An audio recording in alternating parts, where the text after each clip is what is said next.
Welcome to another episode of Corporate CPR, where we breathe life back into your organization, projects, and processes, giving you insights to recovery and avoiding corporate mortality events. Today, we will be talking about how not managing conflict within your organization might be killing your company. And joining us to contribute to the conversation is Carol Bowser. Welcome, Carol.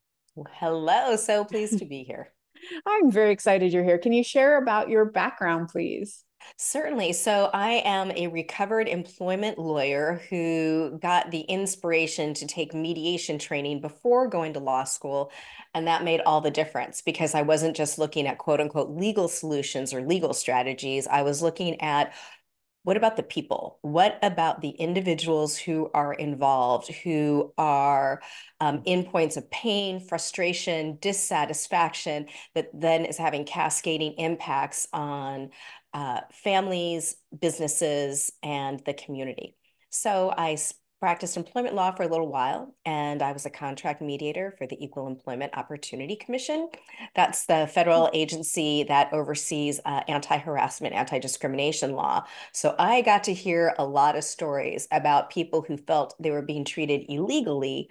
And I learned that there was a lot of unresolved conflict that can lead to a lot of devastation for the employees who felt they were being treated inappropriately, for the managers and those around them who were accused of doing not nice things that had the opportunity to potentially put a scarlet letter on them and their career, and also business leaders who are really concerned of, what do I do? This unresolved conflict, this unresolved issue has now led to investigations, involvement of attorneys, possibly insurance companies, and certainly cascading impacts about the team and how the team functions and how much leadership is trusted.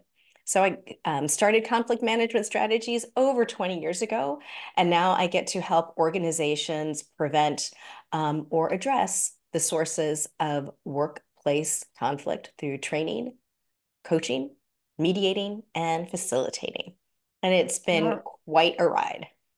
Excellent. Well, looking forward to the conversation. So let's hit it off. And let's start with, is conflict within an organization a bad thing? Let me give you the lawyer, mediator, consultant answer. It depends.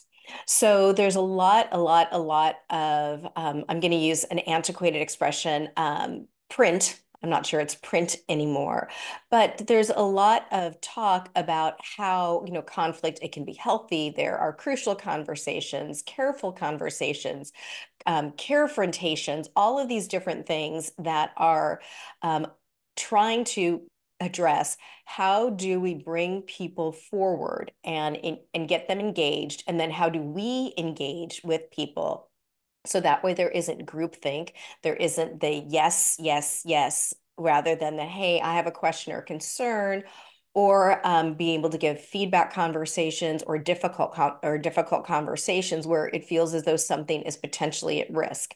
So those are good things, to be able to do that. However, the vast majority of people are highly aware of all of the power dynamics at work, and are also highly aware of the lore that leaders create about themselves and the culture that is created, not what the policy says, but what the culture is created about what happens to people who bring a contrarian point of view, who want to be, who are viewed as kind of standouts, ne'er-do-wells, don't like change, difficult to manage.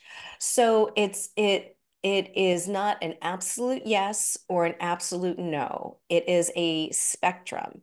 And I think leaders should have their radar screen open for how is conflict perceived by those at all levels of the organization, company, profit, nonprofit, at all. So I think it depends. And also, I have yet to read any article for senior leadership or management that doesn't say conflict is a good thing. Hmm. Well, what kind of conflict are you talking about? So I was going to say, what does healthy conflict look like? That was going to be my next question. Well, once again, I think it depends because for some people, it is very, deliberate. It is calm. It is cool. It is collected. It is data and idea focused. It may be very slow and deliberate. For other people, it is let's identify the issue, come to the issue very, very quickly, and solve it and move on. So I think part of the healthy conflict is recognizing that different people have different ways of processing information and different paces in which they process information. Now, I know our listeners wouldn't be able to see this, and even those who are watching the podcast via video wouldn't be able to see it in my background. But just kind of right over my left hand shoulder, I've got a piece of paper that I stole from one of my local coffee shops about a decade ago that says, "Creative minds do not think alike." And that Mm. goes to conflict. And what healthy conflict is, every single person on your team has a very idiosyncratic definition of what healthy conflict looks like. And so, as a leader, what does healthy conflict look like for you? Not what the policy says, not what the gurus say, not what I say, but what does it look like? Does it never exist? Does it not escalate? Is it that we can spar with people, intellectually spar and go toe to toe? For other folks, is it a calm, deliberate, data driven, risk management driven conflict? Or for somebody else, are you actually acknowledging the emotional and psychological impact that decisions and the process of coming to decisions is? So again, what are you looking for? I look at the pace, look at the qualitative and quantitative metrics that people are hoping, but maybe not articulating to be able to feel, I don't even want to say the word safe and comfortable because I think that's an aspirational goal rather than a realistic goal. What would be the minimum table stakes for people to want to be able to engage? I think Mm. knowledge of that for healthy conflict.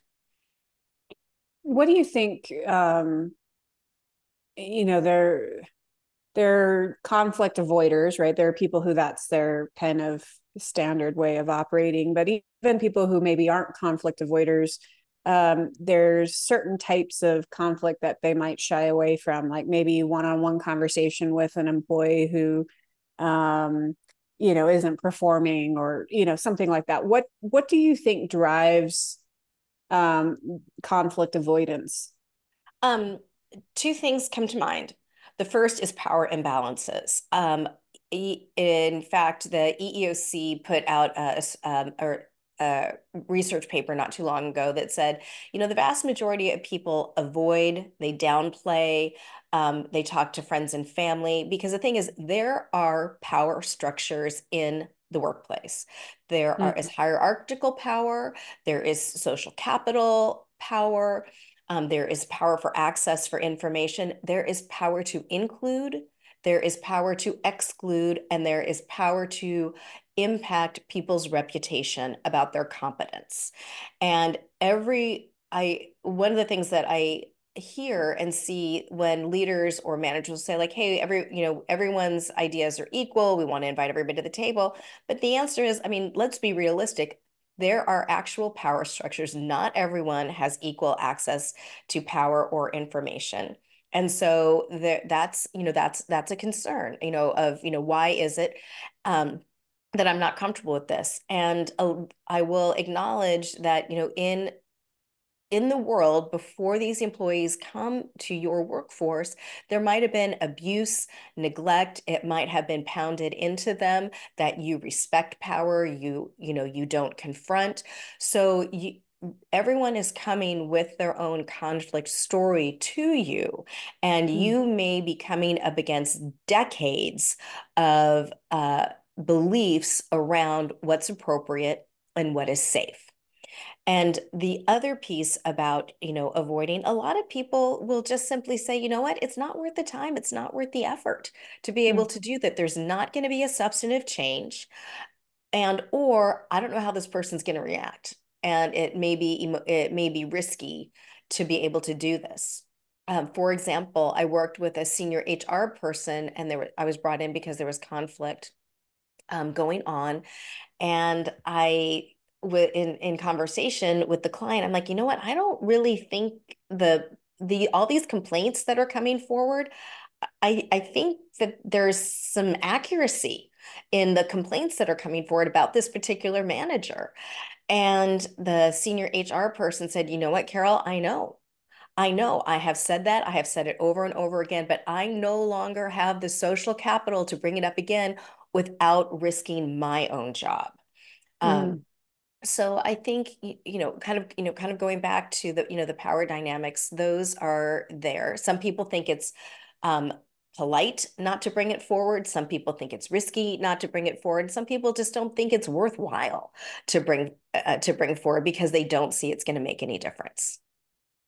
How much do you think, though, is driven by fear and even that we let the like because you don't know the response, right? Because that's the big thing. You're like, oh, we've got this, whether it's an issue or dilemma or whatever, and I need to bring it up, and we don't know how the other person's going to respond, right? So there's the element of unknown.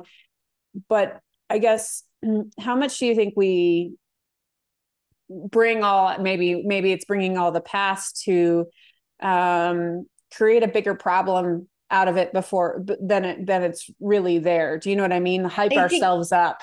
Yeah, yeah. Like you're kind of psyching yourself out for it. So Yeah. a few things for the listeners and viewers to consider. I always say that if you're feeling as though there's like a sense of nervousness or anxiousness around bringing something up, Mm, um, that's your body's way of telling you that this is an important conversation. mm, Now, I can't remember which podcaster, author, or athlete that I heard this from, but they're saying, the sense of kind of stage fright and performance anxiety, it is very much like a sense of excitement for doing something, and that your mm, body doesn't necessarily comprehend the difference. So I think one thing to do is saying, like, am I nervous about this because I'm concerned about how I'm going to express myself so that way the person knows, understands, and appreciates what my concern is. Now, let me say that again. To be able to gather your thoughts in a way that the other side knows, the other side understands, and then appreciates your point of view. And a little side asterisk of I think a lot of people um, condense or conflate understanding and agreeing. They are two different things. If we're mm, seeking to first get people to understand rather than feeling as though we're trying to persuade them or pitch something to them, I think that that's a way. And being able to say, there's something that I have a concern about. There's something I have a curiosity about, and my hope is that I'm going to express myself in a way that you're going to be able to know, you're going to be able to understand, and you're going to be able to appreciate my point of view. And again, for leaders, that is exactly what you're wanting. You're hiring people for their brain power and their perspective and their mm. point of view, and being able to help them articulate it is huge. The other thing kind of about this nervousness, it doesn't necessarily mean don't do it. It just necessarily means that, I kind of see that there might be a little bit of a risk. Maybe I have some anxiety. Maybe I am concerned that I'm not going to be understood. Maybe there is a little bit of a risk to it, but just being able to try to differentiate, what is it that you're concerned about. And then for some people, if it is how the other person is going to react, then maybe just do a little bit of like, okay, well, if this person says this, how can I respond to it? If it says this, how can I respond? If it says this, how I can respond. And honestly, it may take a little bit of time to be able to think about it, but let me put it this way. if you don't think about it, about how you want to approach it, you're still going to be living with it and you're still going to be thinking about it a whole lot. But then you're kind of stuck in the status quo. Right. So I think that those are some, we know why people may be anxious um, about it Hmm. and why they may be nervous about it. And also, I'll go back to what I said is everybody seems to think that it should be easy, it should be natural, that after a while you're not going to be nervous and anxious about it. Let's just raise the BS flag on that. I do this for a living and I still have to contemplate how I want to do something. And there's some conversations that I don't want to have, but I need to do them anyway. So it's a little bit of like, acknowledging the anxiousness and knowing that it may never go away, but it may lessen enough that you feel more confident in your ability to express yourself. And maybe you're listening on the flip side, if you're receiving these conversations, being curious about, well, what does this person want me to know? What do they want me to understand? And what do they want me to really appreciate? Makes sense. Do you think there's a way to create a culture of healthy conflict in an organization? I think yes, and it's always going to be a bit of the cycle of change where you're going Mm. to be, increasing awareness, making plans to do something, trying to put it into action. It may become a habit, and then it maybe get derailed, or everybody may go back to preferred behaviors. And if there is an organization growing, which from your listeners, hopefully the organizations are larger and growing, it's going to be a constant. It's going to be a constant refining because you're going to bring new people in who may or may not have the same mindset or the same skill, but it's a matter of not just articulating it, but role modeling it and calling out people who you think do a very good job of it, so that way other people are noticing what they're doing. And as people progress in their career, you're handling new and different things. I mean, think about it this way, that for the cycle of development for human beings, you've got toddler level problems, you've got, teenager, level problems, and then you have 20-ish level problems. And then when you start getting into your 40s, 50s, and 60s, you're dealing with different problems. And hopefully you've developed skill sets so you're not dealing with the same problems you were as a teenager, because that's not good. So I'll also say I think it's a fallacy that it kind of gets easier as you go up, that you're not having to deal with the same things. You're going to have to deal with different things, more managing up, managing laterally, and managing and leading in a, I almost wanted to say 360, but it's a kind of an overused, assessment term, but just like that kind of circle of influence of you're managing all of those, relationships on a continuous basis. So being able to role model, provide training, provide professional development for people, because uh, people come with, I don't think people really interview with conflict resolution skill, for conflict resolution. They do behavioral interviewing, but come on, let's face it. Interviewing is like first dates. Everybody puts on their, best thing. If they're really prepared, they're looking at you. They know what the kind of the pat interview questions are, the behavioral interview questions. But when it comes down to it, it's your life, your money, your reputation. And in the US, your access to healthcare. That, if people feel as though those are threatened, they may actually be more wanting to defend those types of things. So, how do you do it at different levels? Mm. And the economic and business and organizational landscape changes. So, it may be different from quarter to quarter, year to year. And so, it is an ever increasing skill. What do you is there a right way and a wrong way to handle conflict then? Well, I'm giggling because one time I had a client say, "Okay, Carol, so I get all of these advice, the advice that kind of like looking about being intentional about setting up meetings, about managing my emotional response during meetings, managing others' emotional response during meetings. And then, and then the comment was, well, when do I start getting to knock heads together because people aren't doing anything? So I think the answer is yes. And you, obviously, perceived threats, being, doing things that are humiliating. The vast majority of people do not respond to threats, do not, belittling people, calling people out, and using humiliation as a way to change behavior, because that's what we're talking about. We're trying to change behavior.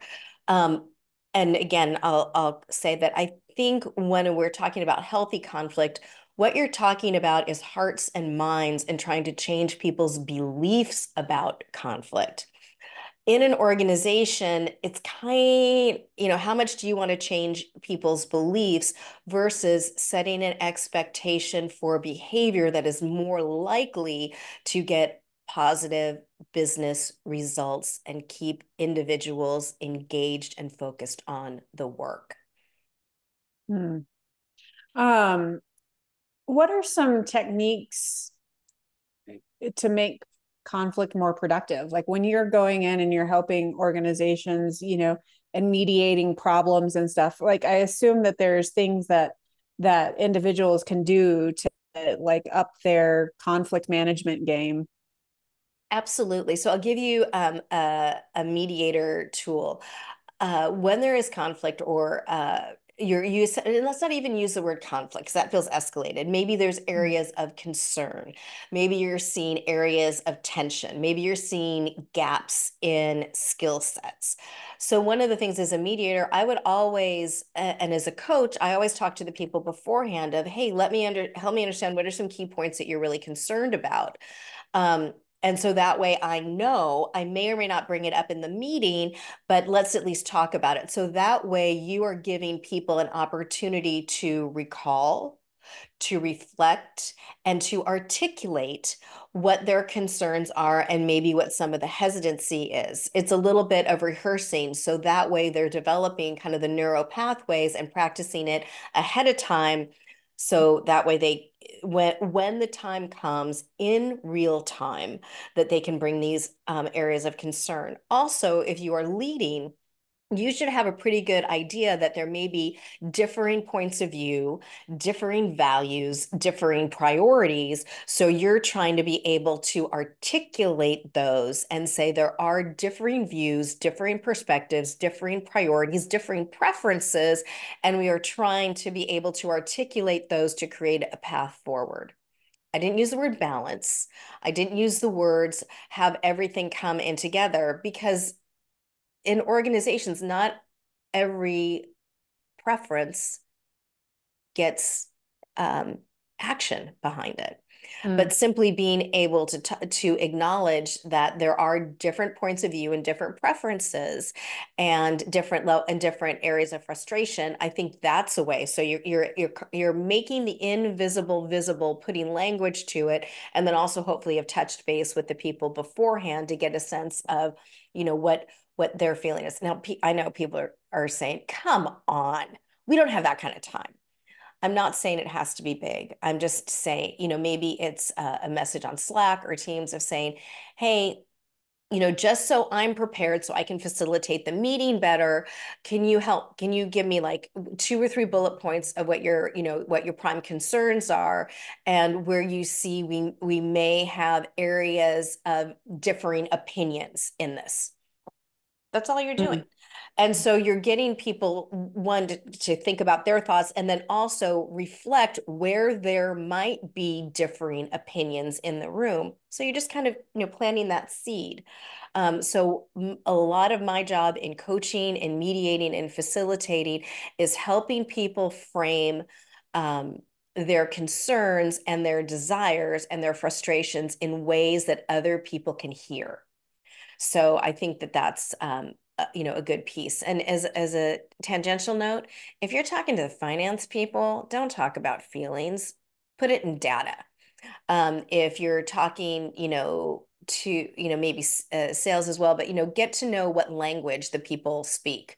Are they speaking in data, and how are you going to frame what your concerns are in a way that's going to be impactful, but not punching impactful to the other side?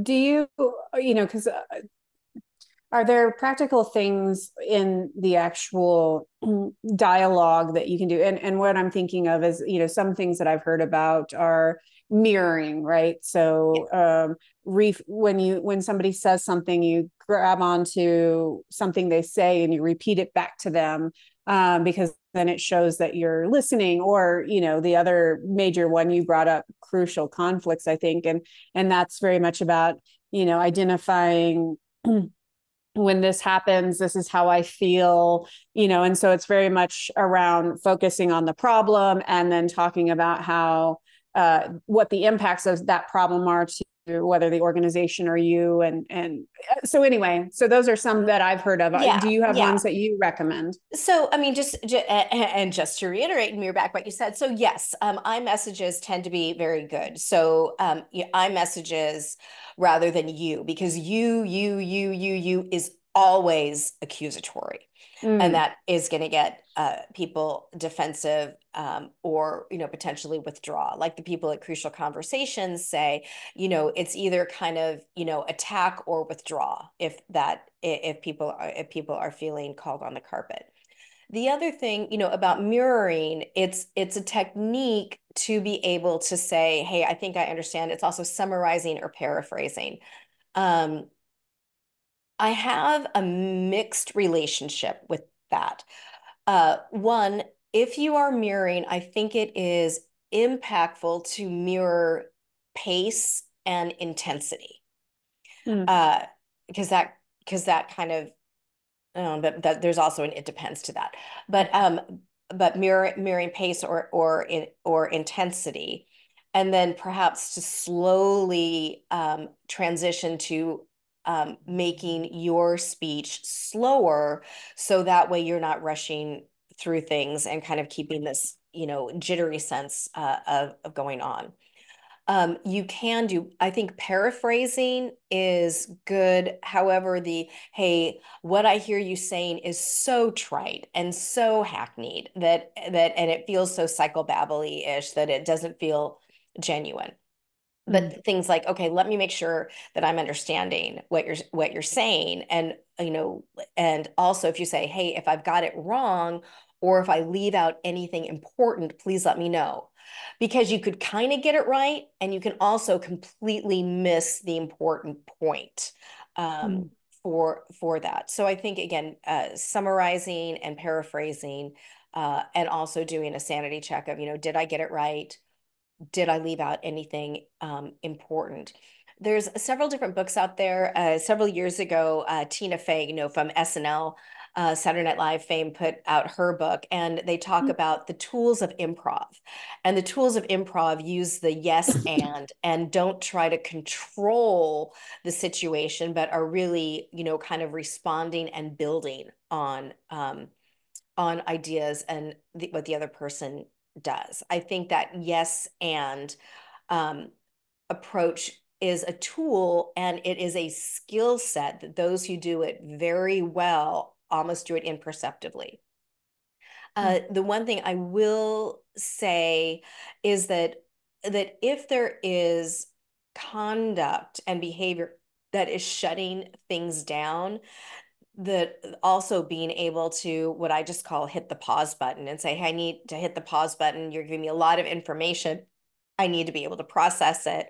Or even say, like, hey, can we hit a pause? This is getting really intense. I'm feeling as though like the emotional content of this is really escalating to the point that I'm not sure that either one of us, so it's kind of a joint thing of either one of us, are really going to uh, do things that are particularly helpful. And it goes to, like, at what point in time do I start, if we're banging heads, do I start banging heads back? And I don't think banging heads is necessarily a good approach.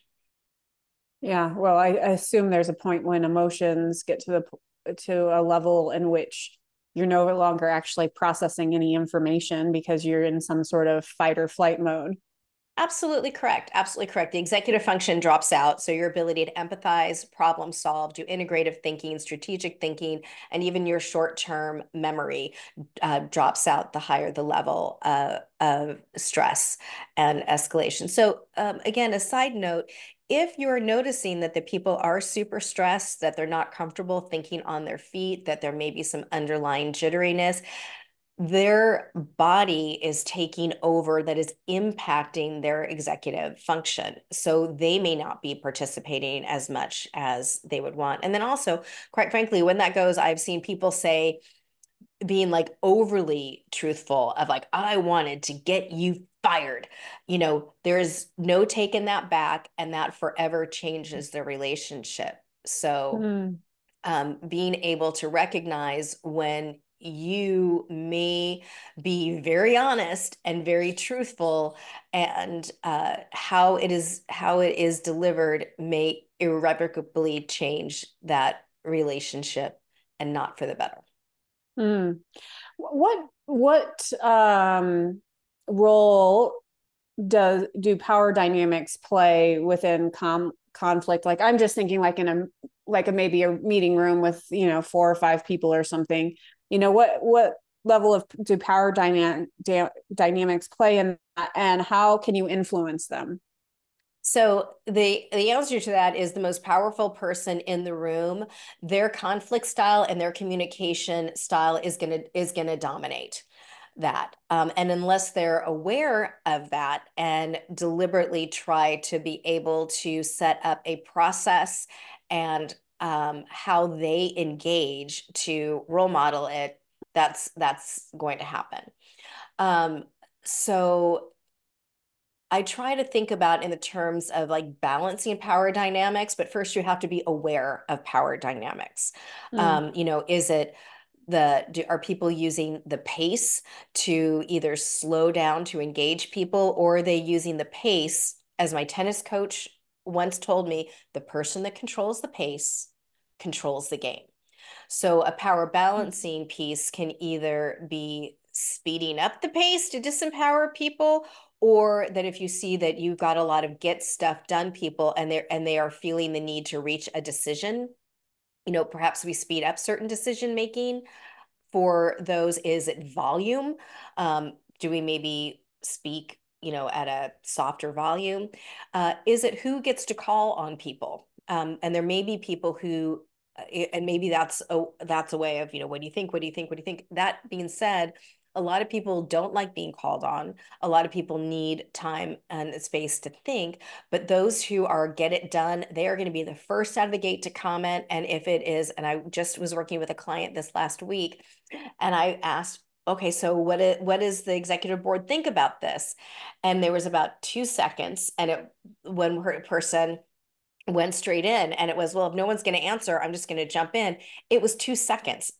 Some people need more time to gather their thoughts, put words to their thoughts, and also deliberately make an analysis of, is it actually safe to say this in this room? And 2 seconds for the vast majority of people is not sufficient time to do that. So if you are facilitating the meeting, being able to say, we've heard from you. I'm interested in what others have to say. I would like to hear from everyone. Um, who gets, you hear you normally come right out of the gate. Why don't you come out of the gate? And that's going to give everybody else just a minute or two to sort of gather their thoughts. But I would like to hear from everyone. Mm. So it's, how is it you're facilitating the meeting that actually brings forward a lot of the ideas? Um, what so if I'm a leader within an organization and I'm headed into a meeting, and maybe I have a proposal, maybe I'm the facilitator, but I know that conflict's going to arise, and in this scenario I'm talking about healthy conflict, right? Mm-hmm. Of pushing back of ideas, of trying to get to the best solution. What things should I be thinking about and preparing for going into the meeting? Like how do you decide what strategies you're going to do to have the most effective conversation? So I think a couple of things. I always think about an analogy of kind of setting a table. Sometimes it's like so maybe it's a little bit information from your guest. I'm a believer in inviting people in. I love gathering people. I hate cleaning house. So I tell people we're going to have what I refer to as the crappy dinner party, which means lucky you, I'm not going to clean the house. I'm not going to go shopping. We're going to take what I have, and I want you to bring something. I don't care what it is, and we're going to kind of create that. How does that relate to this? It's setting an expectation. I'm not creating a formal table. I'm kind of laying out and kind of telling people this is what to expect and this is what I'm hoping you're going to contribute. And so in this case, saying, hey, I'd like to get some ideas, and being able to say, I know everybody has different perspectives on this. And as a trainer and as a facilitator and mediator, I will say it is my expectation that there are some needs here that are shared. There are some needs that are different, and there are some things that are going to be contrary. I know that there are some opinions here that might be shared, some opinions that may not be shared, and some opinions that are going to be contrary. So I know that, and I'd like to bring that forward. And also, by the way, we've got legal and we've got finance and we've got risk management here. And I know that your training is to spot the issues, work the issues. And let me also say, if we've got IT and IT security and also the software and the buggy folks, where their professional training is risk management, and they will go to what the bug is, call out the bug, call out what's not going to work, or where there's going to be a potentially negative consequence. So awesome. So that's their job. And so say, if you're going to take on the role of contrarian, that's fantastic. Just say, I'm going to play the role of contrarian, which is I'm purposely going to pull out things that are different just so that way we're thinking about it. And then the other piece is I also want you to say if there's something that doesn't work, I also want you to think about what might work for this. So we're not shutting people down on their professional training, but we're also saying what about this could work? What about this works for you? What about this might work for the organization? So you're getting people to think about what would work. And this is the other thing is if they're going to be a contrarian, have them hold. I'm debating whether or not to say have them do that second, because like, hey, this works, but this isn't going to work. So all we are left with this feeling of my idea was attacked and undermined. So maybe let's start with what about this could work, what advantages we see, and then we have that, and then we go to if there are if there are concerns about this, let's talk about what the concerns are. And by way of a story, I worked with I had lunch with one CEO kind of coach peer group facilitator person. And there was one, I think it was an engineer or a systems architect, where they always had what was bad. And so they would have the meeting, they would present the idea, the individual would take the top of the meeting and say, these are all of the things that don't work about it. And they would say, great, thank you very much. You can go back to work now, you're done. And now that you've given us all of this information, we're going to work through it, because they just found that the yeah, but kind of stalled it out. So I thought that was kind of a funny way of doing it. However, I think they had enough social capital with each other to say, we get it, we hear you, and we need for you to leave after this time. One of the things, and maybe this is more about maybe conflict between, I mean, I'm sure it could happen internally, but I guess at the moment thinking we have healthy companies, but between companies, right? And conflict between companies who are maybe they're in some sort of negotiation around contracts or merger and acquisition or something, right? And conflicts arise. I'm curious, are there ways in how people handle conflict? Can you identify deceit? Meaning, and I'll give you the example that comes to mind but I'm wondering if it's broader than this, right? When somebody gets really defensive when you touch on an area that you didn't think was, um, you know, an area of conflict, right? And they get defensive, then that might be a cue that they're hiding something. Like, are there cues around that people can pick up on to Hmm. maybe understand the other party? Oh, so that is a cool that my former lawyer brain is going in a lot of different directions. So one of the things with mergers and acquisitions and maybe through even the procurement process that everyone is at that point in time, everyone is negotiating in their best interest. And Mm-hmm. bring kind of the former lawyer hat here is, in negotiations and even, labor management negotiations, you can bluff. Mm-hmm. You're allowed to be able to bluff. You are not allowed to mislead on material facts. And Mm-hmm. so it might be that so I'm gonna put that out there. And then also when you're talking about, are people getting, an emotional reaction, uh eh, my thought is this. Sometimes that's a technique. Sometimes it's a learned behavior of creating a diversion to get people to back the hell off and leave that alone. Um, and the other thing is it may also be a little bit of, hey, let's put a little bit of resistance around this as a negotiating tactic.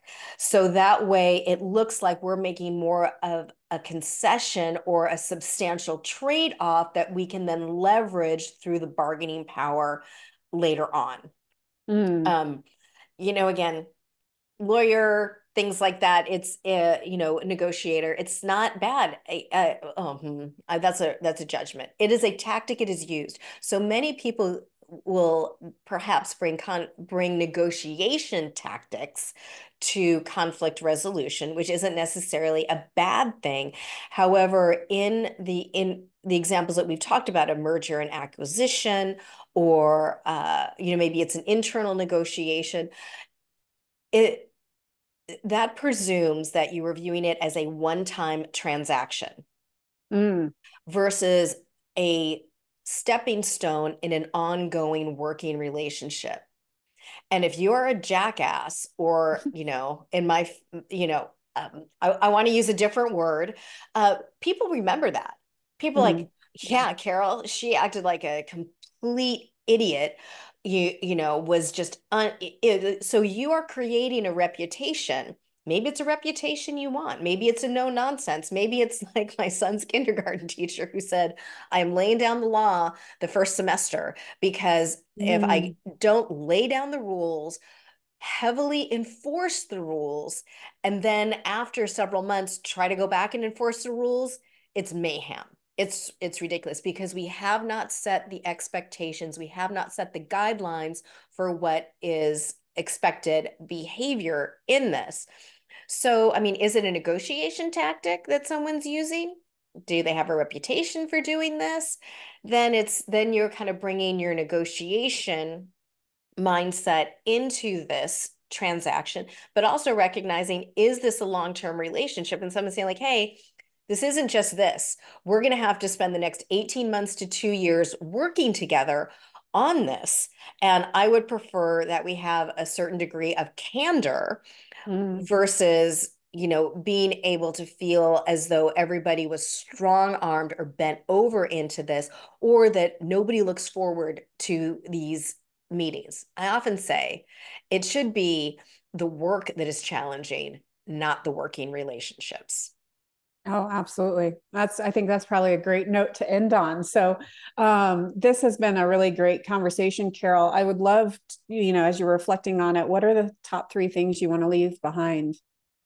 The first is that it's a conflict resolution. It's a skill set. Mm, And I often say it's a skill set everybody at work expects you to uh, to know, but they expect you to become have essentially kind of a fully formed human being. That conflict resolution skills are a little, I call it literacy, a conflict resolution skill literacy set. It's like financial literacy or sexual literacy that all of a sudden at one point in time everybody expects you to do it. Most employers will not provide any training or professional development for you, maybe until you get to a manager or leadership level. But then again, it's like then you're in the thick of it. It's like throwing you into the sea offshore and say, good luck, I hope you find a way home. So in as much as you can do professional development or coaching or stay curious about it, and then also maybe find someone who you see does a good job and start making notes of what they do, and maybe get time on their calendar to be able to say, hey, I've noticed that you handled this really good. How did you prepare for that situation? Why did you choose to do this maybe instead of this? Most people will be happy to do that. So the follow-on point is, no matter what anybody tells you, no one is completely comfortable with these conversations. Even if you talk with CEOs and listen to podcasts with CEOs, there are high-risk decisions they make. They stay up at night thinking about it. They have peer groups that they work with. They have coaches that they work with. They spend a fair amount of time thinking about how they're going to present at these meetings. And if you're spending that much time figuring out how you're going to present externally, at minimum, you should be spending that much time thinking about internally. Because if what you say your mission, vision, and values are to the outside world aren't consistent to how the work is operationalized, you're creating a dissonance and a disconnect, and that causes frustration and burnout, and that's going to cause more conflict because people are going to be on their last nerve and worn out. Excellent. And Carol, how can folks learn more about what you do or get in contact with you? Well, you can always go to the website, managingconflict.com. There are some blogs there and ways to be able to book an appointment. I'm on a lot of social media, Instagram, Facebook, X, and primarily LinkedIn, where several years ago, someone named me as one of the top 30 people to follow on LinkedIn for conflict resolution. I curate a lot of articles there, and my whole goal is to be able to provide information so people can be more conflict competent. Excellent. Well, thank you so much for joining us today. It's been my pleasure, and I wish you a conflict-free day. Oh, excellent. And to our audience, until next time, keep your organizations healthy.